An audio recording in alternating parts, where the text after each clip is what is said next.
Well, everyone, it's time for us to go and take a look at the iPhone 14 and compare it against the iPhone 11 and see which particular phone is the better one for you.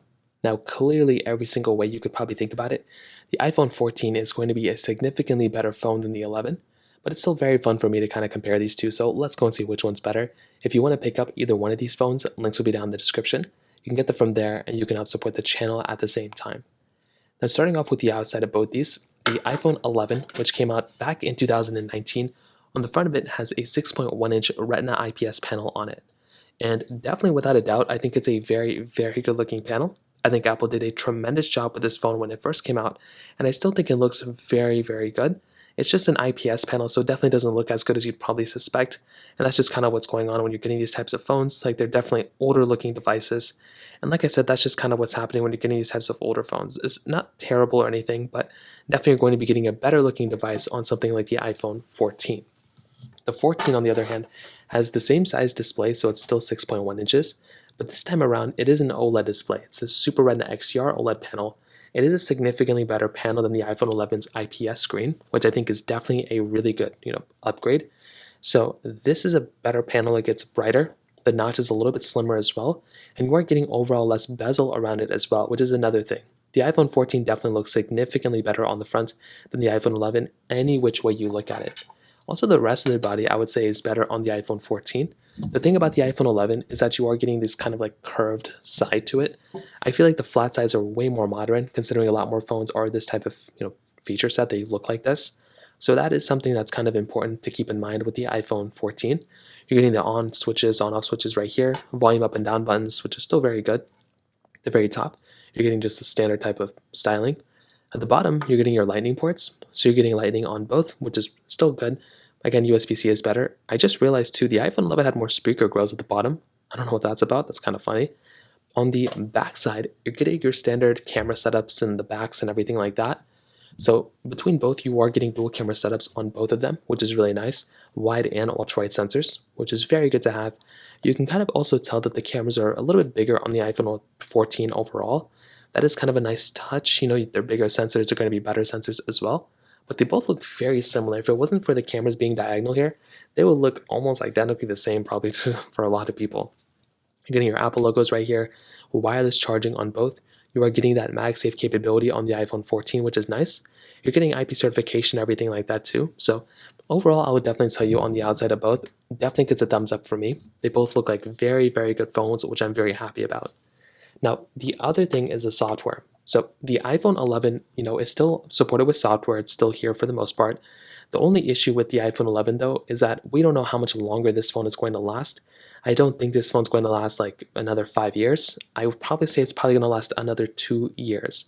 So it's probably going to get iOS 18 and then maybe iOS 19 as well, maybe if we're lucky. But there's a big chance it may end off on iOS 18. There's a chance it may end off at iOS 17. Who knows, right? I don't have any insider information. But that is one kind of major thing to keep in mind. With this particular phone, that's just one thing we have to kind of get our heads through, that this device may end up coming into that particular category. Again, it's not the biggest deal in the world, but that is just one minor thing to kind of keep in mind. The iPhone 14 is probably going to end up lasting a little bit longer than the iPhone 11 by a couple of years. So that in and of itself is a pretty big thing. If you're wanting the longer lasting phone, definitely the iPhone 14 is for sure going to be giving you that. So let's do a speed comparison now. The iPhone 14 had that Apple A15 Bionic chip inside of it with 6 gigabytes of RAM, where the iPhone 11 has that Apple A13 Bionic chip inside of it with 4 gigabytes of RAM. So let's go and see which one is the faster phone between both. Okay, there we go. All the apps are cleared out in the background. So let's get into it. iPhone 11 is here, 14 is here. Phone calls 3, 2, 1. Totally messed the first one up. Already off to a bad start. Music 3, 2, 1. I think the 14 was slightly faster. Photos 3, 2, 1. Okay, 14 a little bit faster. Mail 3, 2, 1. Okay, again, the 14 is the faster one. Clock 3, 2, 1. 14 again is the faster one. App Store 3, 2, 1. Okay, the iPhone 11 actually was the faster one. I was just right about to say the iPhone 14 was the faster one every time, but definitely I was already wrong there. Of course, it's not going to go my way. The iPhone 11, so far, I would say, has been doing a decent job at kind of keeping up between both these devices. I would still say, though, for the most part, that the iPhone 14 is probably going to be the faster one overall. Swiping out, let's get into some of these third-party applications. So we can try something like Temple Run 2, 3, 2, 1. Now, again, this type of game is not the biggest game in the world, but definitely a good sized one for sure. And I like testing this one because it's just available on all the phones out there. And you can see with something like the iPhone 14, this is where you're probably going to see even the bigger differences. With a device like the iPhone 14, I mean, this one is going to be significantly faster, especially in these more powerful, bigger applications. The iPhone 11 is still good, but you're definitely going to be getting a faster experience on something like the iPhone 14 without a doubt. Now, I don't know why I have 3,000 pop-ups when I'm about to get into a game, but you can see right here that the game itself and the phone itself is probably going to be perfectly fine. Hopping out of both of these, let's get into another one. Let's go and try something like Facebook. 3, 2, 1. I think I'm logged in on both. It's not really the biggest deal in the world. Okay, so I don't really know what to do here, so let's go and hop out of both these. Let's go and do stack. 3, 2, 1. Now again, this game, pretty basic game, so there shouldn't be a big reason why it's like not performing well. But you can see right here again, the iPhone 14 was able to load that one up pretty fast. The iPhone 11 is slightly slower. Getting into the game itself, let's see if there's any big differences, which again, I really don't think there's going to be. And I'm actually doing pretty good at this game. Hopping out of both these. Let's go and get into something like Dropbox. Let's try Subway Surfers, wherever I have it. I know I have it here somewhere. 3, 2, 1. Now with this game, I have random pop-ups and glitches that happen all the time here too. So we'll just kind of see what ends up happening here. And we get into this little like random pop-up between both. But I will tell you, between both, I definitely do think a device like the iPhone 14 has done a pretty good job. I really do feel like this phone has been doing a really, really good job since it first came out. And out of all the things I can complain about both these phones, the performance of the iPhone 14 is still top tier. I think the iPhone 11 is a very good performing device too. There's not really like that much to complain about here, but the 14 is probably going to be the significant. But the iPhone 14 is probably going to be the significantly faster one when it basically comes down to it. So that basically covers it up there. Now, between both, I would definitely tell you that the iPhone 14 and the iPhone 11's camera setup is also a little different, as you may have suspected. So both of them have dual camera setups, a wide and ultra-wide camera. They both can do 4K at 60 on the front and the back. So you might think automatically that both these cameras are very much the same, but they are actually very different. I do like the iPhone 11, but the 14 is definitely a better camera, I would probably argue, in every single way. The thing I like a lot about the iPhone 11's camera is that for its package, it's like a pretty good sized and a pretty good capable camera.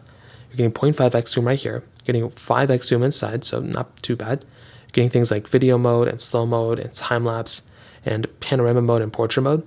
So some pretty basic stuff. It's not like a amazing camera that everyone would go and have like a great time with, but it's still a pretty decent camera, and you're still getting a pretty good experience inside of those social media applications as well.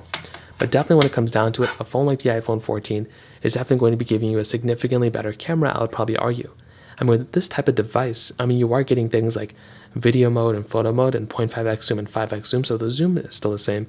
But you're getting this new cinematic mode, which I actually like a lot, and I do feel like the picture quality and the camera quality of the iPhone 14 is also very good. I would say it is a better camera overall and a better experience than something like the iPhone 11. So what I would definitely tell you overall, the iPhone 11 and the iPhone 14 are slightly different phones, but they're kind of like, related to each other. I think the iPhone 14 is a significantly better phone. This one is just giving you better display, better battery life, better cameras, better performance, longevity. Like, this is a better phone in every way. I think the iPhone 11 is still fine for the most part for a lot of people, but it really doesn't make a lot of sense to buy. But it makes sense to buy if you're wanting to buy a phone for like another 2 years, but if you want a better phone, the 14 is there. But there's a lot of phones in between. The iPhone 12 and 13 are also very good phones. I'd recommend buying those as well. So that pretty much covers it up here. If you have any other thoughts or questions, let me know in the comment section below. Hit the like button, that would mean so much, but definitely hit that subscribe button.